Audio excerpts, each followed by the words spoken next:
Callisto की आइसी surface के नीचे पूरा का पूरा समुंदर है। साइंटिस्ट को 24 एक्सोप्लैनेट्स में से 2 ऐसे सुपर हैबिटेबल प्लैनेट्स मिले हैं, दोनों ही धरती से भी बेटर है, लेकिन साइज में ये धरती से 8 गुना बड़ा है।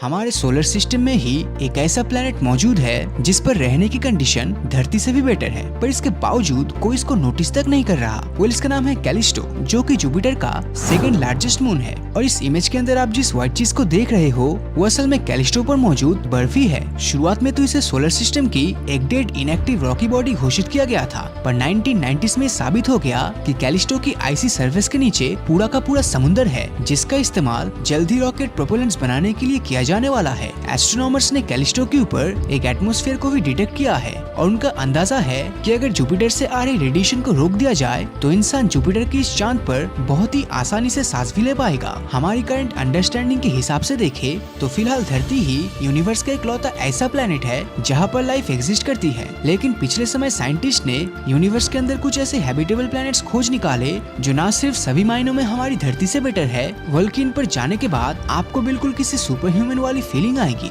5 अक्टूबर 2020 को एस्ट्रोबायोलॉजिस्ट DS मकुच ने एक नए मिशन की शुरुआत की, जिसके तहत उन्होंने ऐसे प्लैनेट्स को अपना टारगेट बनाया जो सभी मायनों में धरती से बेटर थे। और आप यकीन नहीं करोगे कि उन्हें ऐसे प्लैनेट्स भी मिले जो 1 या 2 नहीं बल्कि पूरे के पूरे 24 थे। इन सुपर हैबिटेबल प्लैनेट्स को खोजने के लिए मकुच और उनकी टीम ने एक अलग ऑब्जर्वेशन करने का डिसाइड किया, जिसके लिए उन्होंने क्राइटेरिया की एक लिस्ट बनाई और जो भी प्लैनेट क्राइटेरिया की उस लिस्ट को फॉलो कर रहा था तब इसका सीधा सा मतलब था कि वो सुपर हैबिटेबल प्लैनेट है। जब भी कोई प्रॉपर प्लैनेटरी सिस्टम मिलता है तब उसमें सबसे पहला काम होता है वो प्लैनेट और उसके होस्ट स्टार के बीच के डिस्टेंस को मेजर करना, क्योंकि इससे ही हमें पता चल जाता है कि वो प्लैनेट अपने हैबिटेबल जोन में है या नहीं, और अगर है तो उस पर कितना वाटर परसेंटेज होगा। हैबिटेबल प्लैनेट्स खोजने के अगले क्राइटेरिया की बात करें तो वो है size and mass of planets, क्योंकि किसी भी प्लैनेट का मास और साइज लाइफ को इवॉल्व होने में इन्फ्लुएंस कर सकता है। अब जितना प्लैनेट का साइज होगा उतनी ही ज्यादा जगह मौजूद होगा इंसानों के रहने के लिए,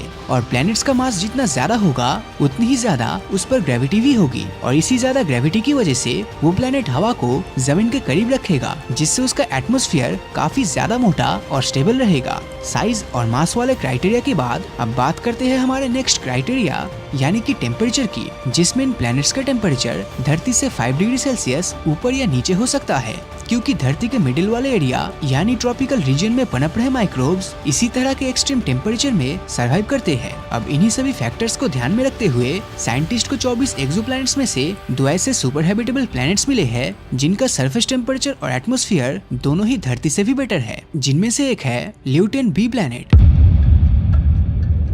इस प्लेनेट को 2017 में पहली बार ऑब्जर्व किया गया था। तब पता चला कि इस पर न सिर्फ पानी है बल्कि किसी भी लाइफ फॉर्म के जिंदा रहने के लिए सभी जरूरी चीजें जैसे कि हाइड्रोकार्बन्स और अमाइनो एसिड्स भी भारी मात्रा में मौजूद है। ये प्लेनेट इंसानों के रहने के लिए इतना अच्छा है कि रिसर्च के मुताबिक इसके परफेक्शन के पीछे किसी एलियन का हाथ बताया जाता है। और इसी पॉसिबिलिटीज को देखते हुए अक्टूबर 2017 और 18 में मेटी नाम की ऑर्गेनाइजेशन ने इस प्लेनेट पर कई मैसेजेस भेजे हैं, जिनमें से एक मैसेज में अलग अलग म्यूजिकल इंस्ट्रूमेंट की आवाज और दूसरे मैसेज के अंदर यूनिवर्स में हमारी लोकेशन का साइंटिफिक ट्यूटोरियल है, जिससे कि अगर ल्यूटेन B पर इंटेलिजेंट लाइफ मौजूद हुई तब हमें उसके बारे में एक न एक दिन जरूर पता चलेगा। अब अगला सुपर हैबिटेबल एरिया है ट्रैपिस्ट स्टार सिस्टम। कहा जाता है धरती के रेगिस्तान में जितने मिट्टी के कण है उतने ही स्टार्स पूरे ब्रह्मांड में मौजूद है। अब अगर सितारे ही इतने हैं तो सोचिए प्लैनेट्स कितने होंगे, और इतने अरबों खरबों प्लैनेट्स में सिर्फ हमारी धरती पर ही लाइफ एग्जिस्ट करती है, ऐसा होना तो लगभग नामुमकिन सा लगता है। हमारी धरती से करीब 39 लाइट ईयर दूर एक ऐसा स्टार सिस्टम मौजूद है जहां 1 या 2 नहीं बल्कि पूरे 7 धरती जैसे प्लैनेट्स अपने स्टार का चक्कर लगा रहा है, और इनमें से 3 प्लैनेट्स अपने हैबिटेबल जोन में ऑर्बिट कर रहा है। ट्रैपिस्ट 1 नाम की स्टार सिस्टम की डिस्कवरी पहली बार साल 2017 में की गई थी। इसके प्लैनेट्स धरती से भी ज्यादा पुराने हैं, मतलब कि इन प्लैनेट्स पर जो लाइफ होगी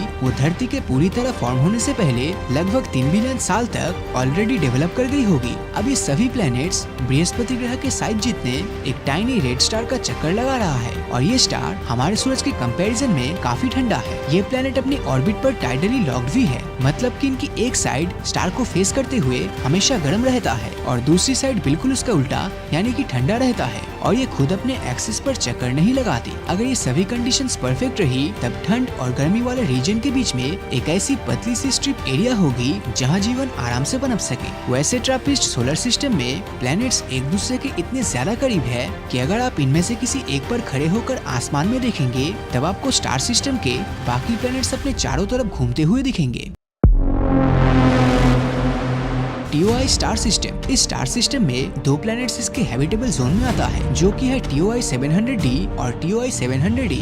ये दोनों ही एक्सोप्लैनेट का मास हमारी धरती जैसा ही है। जहाँ TOI 700d 28 दिन में अपने सूरज का चक्कर लगाता है तो वहीं पर TOI 700d 37 दिन में, और दोनों ही धरती के साइज के लगभग बराबर है। अगर इन दोनों प्लैनेट पर ही एक तरह का एटमॉस्फेयर हुआ तब इनका तापमान हमारी धरती से भी ज्यादा होगा, जो इनकी हैबिटेबिलिटी के लिए एक गेम चेंजर है। साइंटिस्ट ने पाया कि TOI 700d पर बहुत से प्लैनेट्स मौजूद है और अगर किसी दिन हम यहाँ पर पहुँच गए तब वो लाइफ फॉर्मिंग प्लैनेट्स हमारी धरती के जैसा ही होगा। लेकिन क्या ऐसा थियोरेटिकली पॉसिबल है कि दूसरे प्लैनेट्स पर धरती जैसा ही लाइफ फॉर्म मौजूद हो? वेल, एवोल्यूशन एक ऐसी चीज है जिसे ग्रेविटी की तरह ही नेचर का यूनिवर्सल लॉ माना गया है, यानी वो नियम जो ब्रह्मांड के हर जगह काम करता है। इस प्रोसेस में एक दूसरे से रिलेट करने वाली स्पीसीज एक जैसे प्राकृतिक मुश्किलों का सामना करते हुए इवॉल्व हो जाता है, क्योंकि किसी भी एलियन प्लैनेट पर लाइफ का स्टार्टिंग पॉइंट काफी सिंपल रहता है। जो सुपर हैबिटेबल प्लैनेट्स होंगे वो काफी पुराने होंगे, साथ ही उसका साइज काफी बड़ा, टेम्परेचर वार्म और धरती के मुकाबले वहाँ ज्यादा नमी होगी। ये प्लैनेट्स ऐसे स्टार्स को ऑर्बिट कर रहे होंगे जो हमारे सूरज से भी ज्यादा पुराने हैं और उनका लाइफ स्पैन भी सूरज से लंबा होगा। ऐसा माना जाता है कि हमारा सूरज करीब 10 बिलियन सालों तक एग्जिस्ट करेगा और जब बात धरती पर मौजूद लाइफ की आती है तब धरती पर कॉम्प्लेक्स लाइफ फॉर्म होने में करीब 4 बिलियन साल लगे। हालांकि कुछ स्टार्स ऐसे हैं जिनकी लाइफ हमारे सूरज से भी ज्यादा लंबी है, जिसके चलते इनके प्लैनेट्स पर लाइफ को इवॉल्व होने का ज्यादा समय मिल जाता है। तो अब सवाल आता है कि आखिर हम इन प्लैनेट्स में एलियन लाइफ को ढूंढेंगे कैसे? इसके लिए सबसे पहले हमें के स्टार्स को ढूंढना होगा, जिन्हें सिंपल वर्ड्स में रेड ड्वार्फ भी कहा जाता है। रेड ड्वार्फ बाकी स्टार्स के मुकाबले काफी ठंडे होते हैं और इनकी ल्यूमिनोसिटी यानी कि रोशनी भी काफी कम होती है। साथ ही साथ ये 20 से 70 बिलियन सालों तक वजूद में रहते हैं। अगर हम धरती से कंपेयर करें तो रेड ड्वार्फ को ऑर्बिट करने वाले किसी प्लैनेट पर अगर लाइफ मौजूद है तब उसको इवॉल्व और एडाप्ट होने में धरती से भी ज्यादा समय मिल गया होगा और इसकी आइडियल एज भी लगभग 5 से 8 बिलियन साल होगी। मतलब हो सकता है कि आज की तारीख में जिस प्लैनेट पर लाइफ का नामो निशान नहीं है वहाँ आज से लाखों करोड़ों साल बाद एलियंस रहने लगे और शायद तब तक हम इंसानों का अस्तित्व ही इस यूनिवर्स से गायब हो जाए। इसी के चलते हमारे लिए एलियन लाइफ को ढूंढ पाना बहुत ही मुश्किल है। KOI planets. इन दो प्लैनेट्स का नाम है KOI 5715.01 और KOI 5554.01। अब ये दोनों ही लाइफ के एवोल्यूशन के लिए बिल्कुल परफेक्ट है। पहले प्लैनेट KOI 5715.01 का सरफेस टेम्परेचर धरती के मुकाबले सिर्फ 2.4 डिग्री सेल्सियस ही कम है, लेकिन साइज में ये धरती से 8 गुना बड़ा है, जिसका मतलब इसका लैंड सरफेस एरिया और ग्रेविटी धरती से काफी ज्यादा होगी। अब अगर पानी की बात की जाए तो इसके खुद के सूरज और प्लैनेट्स के बीच की दूरी के अकॉर्डिंग यहाँ बहुत सारा पानी मौजूद तो जरूर होना चाहिए। दूसरे प्लैनेट का टेम्परेचर 27 डिग्री सेल्सियस है, जो आपको एसी में रहने जैसा फीलिंग देगा। तो इससे एक बात तो क्लियर है कि कंफर्ट के मामले में ये प्लैनेट हमारे लिए परफेक्ट है। अब यहाँ जमीन के टेक्टोनिक प्लेट्स की हलचल की वजह से नाइट्रोजन साइकिल कंटिन्यूअसली चलती रहती है। अब आप बोलोगे कि नाइट्रोजन से लाइफ फॉर्म थोड़ी ना होगा, बिकॉज हम में से ज्यादातर लोगों को लगता है कि धरती पर ऑक्सीजन ज्यादा होना मोस्ट इम्पोर्टेंट है, पर सच तो ये है कि धरती पर सबसे ज्यादा नाइट्रोजन है। यहाँ तक हवा में भी 78% सिर्फ नाइट्रोजन ही है और यही नाइट्रोजन प्रोटीन और डीएनए जैसे केमिकल फॉर्म में कन्वर्ट होती है, जो हम इंसानों के रहने के लिए आइडियल सिचुएशन पैदा करती है। टी गार्डन भी, इसको सुपर अर्थ भी कहा जाता है। ये अब तक खोजा गया मोस्ट अर्थ लाइक प्लैनेट्स है और अगर इसका एटमॉस्फेयर बहुत हद तक धरती जैसा हुआ तब इसका सरफेस टेम्परेचर भी करीब 28 डिग्री सेल्सियस जितना ही होगा। मतलब कि हम इंसानों के रहने के लायक है और इस प्लैनेट का सूरज भी हमसे सिर्फ 12.4 लाइट ईयर दूर है। धरती से 1800 लाइट ईयर दूर सिग्नस कॉन्स्टेलेशन में स्थित एक ऐसा ही एक्सोप्लैनेट है केपलर 452b। ये एक्सोप्लैनेट 385 दिनों में अपने स्टार को एक बार रिवॉल्व करता है और इसका एवरेज टेम्परेचर करीब 1.6 डिग्री सेल्सियस है। साइंटिस्ट का मानना है कि इसकी सरफेस पर लिक्विड वाटर एग्जिस्ट करता है और शायद यहाँ पर हम जैसे से जिंदा जीव रह रहे होंगे, पर इसकी ग्रेविटी शायद हमारे इस सपने को तोड़ दे। केपलर 452b धरती से 60% ज्यादा मैसिव है, जिसके कारण इसकी ग्रेविटी काफी ज्यादा है। अब इतनी हाई ग्रेविटी में जीवों का जमीन पर रह पाना तो बिल्कुल भी पॉसिबल नहीं लगता, लेकिन इसके एटमॉस्फेयर की हाई डेंसिटी को देखते हुए पॉसिबिलिटीज है कि यहाँ हवा में उड़ने वाले जीवों की भरमार हो। आर्टिफिशियल इंटेलिजेंस के द्वारा प्रोड्यूस की गई सिमुलेशन की माने तो वहाँ हवा में उड़ने वाली विशाल स्टिंग्रेज हो सकती है और बैलून की साइज के बीटल्स भी हो सकते हैं। अगर हम इंसान इस एक्सोप्लैनेट पर जाते हैं तो शायद वहाँ पर हम सस्टेन न कर पाए, क्योंकि इसकी एक्स्ट्रा ग्रेविटी के कारण हमारी हार्ट बीट डबल स्पीड से चलेगी। हार्ट पर ज्यादा स्ट्रेस पड़ने के कारण ब्लड प्रेशर भी ऑलमोस्ट डबल हो जाएगा और स्ट्रोक के आने का खतरा और भी ज्यादा बढ़ जाएगा। अब बात करते हैं अगली 667 सीसी की। ये धरती से 24 लाइट ईयर दूर स्कॉर्पियस कॉन्स्टेलेशन में स्थित है और ट्रिपल स्टार सिस्टम वाले रेड ड्वार्फ के अराउंड रिवॉल्व करता है। हमारे ग्रह से 1.5 टाइम्स बड़ा ये एक्सोप्लैनेट अपने स्टार के साथ टाइडली लॉक्ड है, जिस वजह से इसकी एक साइड हमेशा स्टार की ओर रहती है और दूसरी साइड पर रोशनी का नामो निशान नहीं पहुंचता, जिसका नतीजा ये होता है कि एक और रेगिस्तान से भी ज्यादा गर्मी होती है और दूसरी ओर साल भर एंटार्क्टिका की तरह बर्फ जमने वाली सर्दी होती है। ये दोनों साइड जिस लाइन पर मिलती है उसे ट्वाइलाइट जोन कहा जाता है और यहाँ का टेम्परेचर रहने लायक हो सकता है। एरिसीबो की यूनिवर्सिटी ऑफ पोर्टो रिको के रिसर्च का कहना है कि यहाँ का टेम्परेचर 27 डिग्री सेल्सियस तक हो सकता है और यहाँ पर लिक्विड वाटर की प्रेजेंस भी पॉसिबल है। एआई सिमुलेशन यहाँ पर पेंटापॉड्स की प्रेजेंस का अंदाजा लगाता है। ये 5 पैरों वाले स्पाइडर जैसे जीव डॉग के साइज के होंगे और गर्म इलाकों में रॉक्स के नीचे छिपे बीटल्स का शिकार करते होंगे। पर सवाल है कि क्या हम इंसान ग्ली 667 सीसी के ट्वाइलाइट जोन में रह सकते हैं? इसका जवाब हाँ भी है और नहीं भी। अगर बात कुछ दिनों की है तो हम आराम से यहाँ पर रह पाएंगे, लेकिन ये एक्सोप्लैनेट अपनी यूनिक ऑर्बिट के कारण टाइडली हीटिंग शो करता है। होता कुछ यूँ है कि इसकी ग्रेविटेशनल एनर्जी थर्मल एनर्जी में कन्वर्ट हो जाती है। इससे प्लेनेट का इंटीरियर हीट होता है और वोल्केनोस और गीजर्स एक्टिव हो जाते हैं। इस कारण से सरफेस का टेम्परेचर अचानक से बहुत हाई चला जाता है और शायद हम इंसान इतने टेम्परेचर में सर्वाइव न कर पाए। अब मैं आपको ले जाने वाला हूँ धरती से 36.7 लाइट ईयर दूर बूटस कॉन्स्टेलेशन के ब्राइटेस्ट स्टार आर्क्टुरस के सैर पर। ये एक रेड जायंट स्टार है और इसकी ब्राइटनेस हमारे सूरज से 100 गुना ज्यादा है। अपनी करंट टेक्नोलॉजी से हम आर्क्टुरस के अराउंड कोई भी एक्सोप्लैनेट खोजने में नाकाम रहे हैं, पर एआई सिमुलेशन के अनुसार एक समय यहाँ पर धरती जैसे एक प्लेनेट एग्जिस्ट करता था। साइंटिस्ट ने इसको आर्क्टुरस से नाम दिया है। जब आर्क्टुरस एक रेड जायंट स्टार बना तो ये एक्सोप्लैनेट रेगिस्तान में बदल गया और स्टार के अंदर ही समा गया। अगर उस समय आर्क्टुरस ए पर कोई एलियन सिविलाइजेशन रहती होगी तो शायद उसने इस कैटास्ट्रॉफी को पहले से ही प्रेडिक्ट कर लिया था और वो अपने आप को इससे बचाने के लिए इतनी एडवांस्ड भी बन चुकी होगी। हो सकता है वो एडवांस्ड सिविलाइजेशन आज भी आर्क्टुरस ए पर विशाल ग्लास डोम्स के अंदर रहती हो। ऐसे ग्लास डोम्स के अंदर हजारों प्लैनेट्स लगे हुए होंगे जो वहाँ के जीवों के लिए पानी और ग्लूकोज का फॉर्मेशन करेंगे। ये जीव कुछ हद तक ऑक्टोपस की तरह होंगे, जिनमें दिमाग तो होगा पर बॉडी के नाम पर सिर्फ नर्वस सिस्टम होगा। देखने में ये अलग अलग जीव लगेंगे पर कंप्यूटर नेटवर्क की तरह ये सभी आपस में कनेक्टेड होंगे। अमेरिका के ओरेगन में रिसर्चर्स को कुछ ऐसा ही प्लांट्स मिला है जिसे आर्मिलिया ऑस्ट्रियो नाम दिया गया है। ये 10 स्क्वायर किलोमीटर में फैले हजारों मशरूम के ग्रुप की तरह नजर आता है, पर असल में एक विशाल ऑर्गेनिज्म है। अगर आर्क्टुरस ए जैसा कोई एक्सोप्लैनेट सच में होगा तो वो धरती से काफी पहले बन गया होगा और इस हिसाब से उस पर इंटेलिजेंट लाइफ फॉर्म को इवॉल्व होने का काफी समय मिल गया होगा। मतलब काफी चांसेस है कि हमें वहाँ एलियन देखने को मिल जाए, पर हम इंसानों के लिए वहाँ कोई जगह नहीं होगी क्योंकि हम ऐसी कंडीशन में सर्वाइव नहीं कर पाएंगे। हम इंसान जब भी धरती से बाहर हैबिटेबल एक्सोप्लैनेट की खोज करते हैं तो हम ऐसा एक्सोप्लैनेट खोज रहे होते हैं जिसकी लिविंग कंडीशन कुछ हद तक हमारे प्लैनेट की तरह हो। पर क्या बिलीव करोगे कि एक ऐसा भी प्लैनेट है जो धरती से भी ज्यादा हैबिटेबल हो सकता है? मैं बात कर रहा हूँ धरती के सबसे करीब वाला स्टार सिस्टम अल्फा सेंटोरी में घूमते एक एक्सोप्लैनेट अल्फा सेंटोरी सी की। ऐसा कहा जाता है कि यहाँ पर धरती से भी ज्यादा ऑक्सीजन है और क्योंकि एक ट्रिपल स्टार सिस्टम है तो यहाँ एक नहीं बल्कि 3 स्टार से लाइट आती है। हो सकता है कि इस प्लेनेट पर चारों ओर पेड़ पौधे लगे हो और खाने की कोई कमी ना हो। एक्सेस ऑक्सीजन के कारण यहाँ के जीवों की साइज हमेशा काफी बड़ी होगी। हो सकता है कि आज भी यहाँ कोई जीव रहता हो और धरती के जीवों की तरह वो भी सर्वाइव की रेस में भाग रहे हो। पर सवाल तो ये है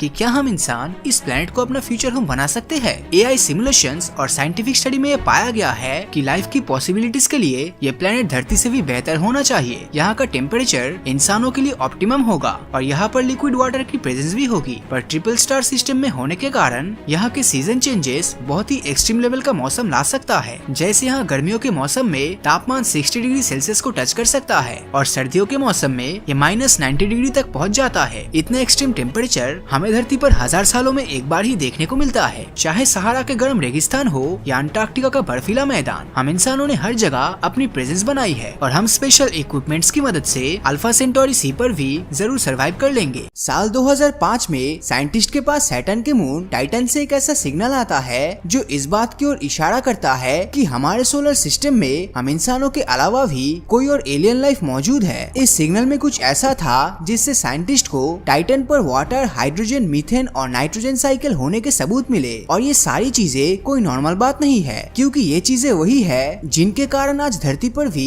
जीवन संभव है। और यही कारण है कि साइंटिस्ट का मानना है कि टाइटन पर भी 100% कोई ना कोई लाइफ तो जरूर है। अब सवाल ये आता है कि आखिर ऐसा क्या उस सिग्नल में था कि साइंटिस्ट इतने श्योर हो गए कि टाइटन पर कुछ न कुछ तो जरूर चल रहा है। टाइटन पर जीवन की खोज की शुरुआत साल 1944 में ही स्टार्ट हो गई थी। उस वक्त Dutch American astronomer Gerrard Kuiper Titan पर जीवन की खोज कर रहे थे और इसी दौरान उन्होंने देखा कि टाइटन का एटमॉस्फेयर धरती पर रहने वाले जीवों के लिए बिल्कुल आइडियल है। हालांकि क्यूपर की ये रिसर्च उनके अनुमानों पर आधारित थी, लेकिन फिर भी वैज्ञानिक जानते थे कि टाइटन पर कुछ न कुछ तो ऐसा है जो अलग है। इसीलिए 15 अक्टूबर 1997 को टाइटन पर खोज के लिए कैसिनी-ह्यूगेन प्रोब लॉन्च किया जाता है। ये प्रोब धरती से तो सही सलामत लॉन्च होता है, लेकिन ये जैसे ही टाइटन के एटमॉस्फेयर में पहुंचता है तो इसमें से कुछ फ्रीक्वेंसीज आना शुरू हो जाता है। साइंटिस्ट को लगा कि ये फ्रीक्वेंसीज प्रोब में कुछ प्रॉब्लम होने की वजह से आया है, इसीलिए ये खुद ही जनरेट हो रही होगी। लेकिन जब उन्होंने इसकी जांच की तो वो हैरान रह गए। दरअसल ये फ्रीक्वेंसीज प्रोब खुद जनरेट नहीं कर रहा था, बल्कि टाइटन के एटमॉस्फेयर से जनरेट हो रही थी। साइंटिस्ट के मुताबिक इसके पीछे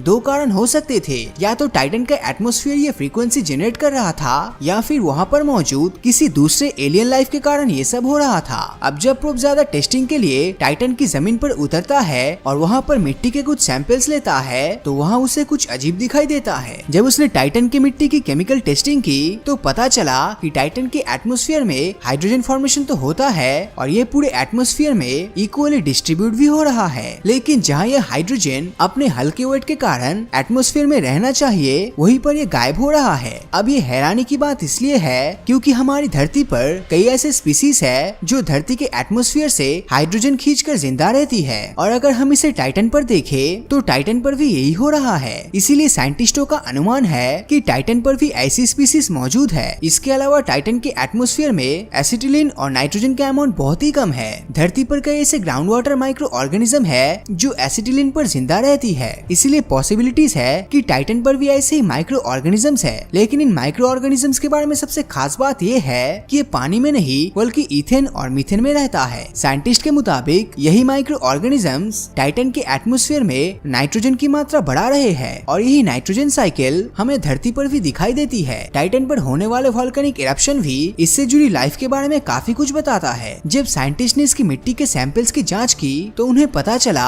कि टाइटन पर होने वाले वोल्केनिक इरप्शन में गर्म दहकता हुआ लावा नहीं बल्कि बर्फ जैसी ठंडी अमोनिया और मीथेन निकलती है, और ये दो सब्सटेंसेस ऐसे हैं जो किसी भी लाइफ की उत्पत्ति के लिए बहुत जरूरी होता है। वैज्ञानिकों को इस बात पर बहुत ही विश्वास है कि टाइटन पर भी लाइफ है। हालांकि ये लाइफ ऑक्सीजन पर नहीं बल्कि मीथेन पर सर्वाइव करती है। टाइटन पर लाइफ है या नहीं इस बात को लेकर साइंटिस्ट अभी तक श्योर नहीं है, लेकिन सवाल ये आता है कि क्या होगा अगर टाइटन पर किसी और प्लेनेट से कोई और लाइफ सेंड किया जाए तो क्या वो वहाँ पर सर्वाइव कर पाएगा। टाइटन एक ऐसा मून है जिसके कई कंडीशंस धरती से मैच करता है। जैसे धरती के एटमॉस्फेयर में पानी के ऐसे छोटे ड्रॉप्स है जो इसका कॉस्मिक रेडिएशन से बचाव करता है, ठीक उसी तरह टाइटन के एटमॉस्फेयर में भी इथेन और मीथेन इसका कॉस्मिक रेडिएशन से बचाव करता है, जिस कारण यहाँ पर रहने वाली लाइफ को प्रोटेक्शन मिलता है। टाइटन के एटमॉस्फेयर में लाइफ के लिए जरूरी ऑक्सीजन ही एकमात्र ऐसा सब्सटेंसेस है जो मौजूद नहीं है, लेकिन इसका भी एक सोल्यूशन है। टाइटन की जमीन के नीचे आइसी वाटर्स है और इलेक्ट्रोलाइसिस की मदद से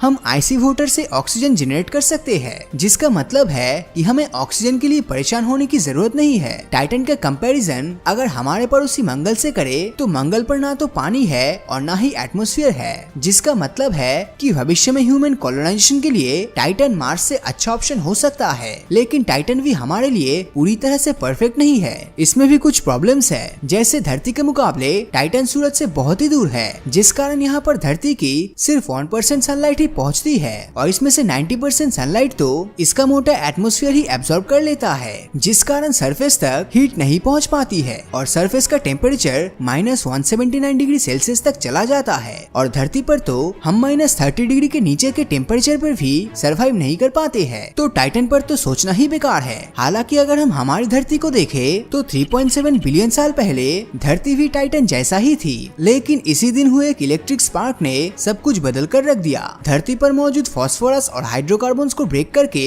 इन्हें आरएनए में कन्वर्ट किया और आरएनए कंबाइंड होकर डीएनए में कन्वर्ट हुआ, जिससे एक यूनिसेलुलर ऑर्गेनिज्म की उत्पत्ति हुई और फिर यही यूनिसेलुलर कंबाइंड होकर मल्टीसेलुलर बने और फिर आगे चल के यही से इंसानों की उत्पत्ति हुई। अब अगर देखा जाए तो टाइटन की हालत भी धरती के शुरुआती कंडीशन जैसा ही है, इसलिए इस बात की पॉसिबिलिटीज काफी ज्यादा है कि फ्यूचर में टाइटन पर भी कुछ ऐसा होगा जो यहाँ पर लाइफ के एग्जिस्ट करने में मदद करेगा। हालांकि टाइटन में कुछ ऐसे चेंजेस हो रहा है जिनके कारण देखने पर ऐसा लगता है कि टाइटन फ्यूचर में खत्म हो सकता है और इसे इतना टाइम नहीं मिलेगा कि यहाँ पर लाइफ एग्जिस्ट कर सके। फ्यूचर में क्या होगा ये तो किसी को नहीं पता, लेकिन आपको क्या लगता है, क्या टाइटन पर कोई लाइफ है और क्या इंसान कभी टाइटन पर रह पाएगा या नहीं? अपनी राय नीचे कमेंट करके जरूर बताएं। और अगर ये वीडियो आपको अच्छा लगा हो तो इस वीडियो को लाइक और अपने दोस्तों के साथ शेयर करना मत भूलना। और अगर अभी तक आपने हमारे चैनल को सब्सक्राइब नहीं किया है तो सब्सक्राइब करके नोटिफिकेशन बेल को ऑन कर दीजिए, क्योंकि मैं ऐसी वीडियोस हर हफ्ते लाता रहता हूँ। तो मिलता हूँ आपसे अगले वीडियो में और हमेशा की तरह थैंक्स फॉर वॉचिंग।